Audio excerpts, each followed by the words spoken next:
completely and resolutely citified.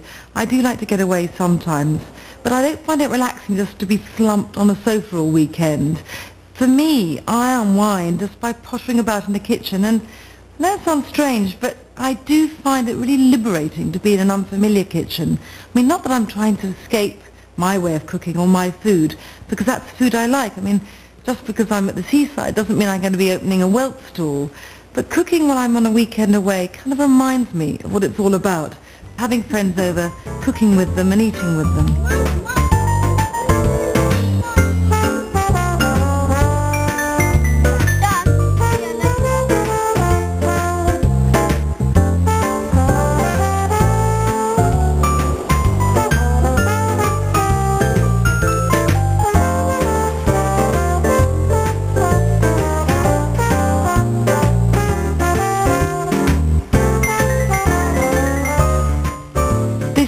Fabulously easy pudding to make.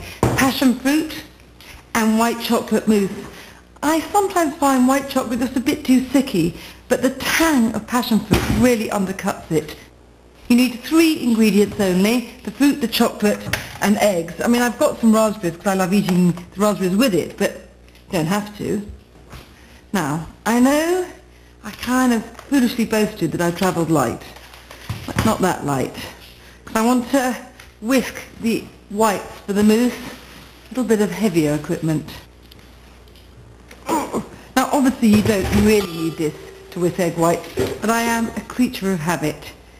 6 eggs, which need to be beaten separately, and I always find there's something incredibly satisfying about following a recipe that uses a whole packet of eggs. I don't know why. And there are 300 grams of chocolate there, that's 3 bars. 10 passion fruit, pulp, seeds and all. And as you can see, 2 punnets of raspberries.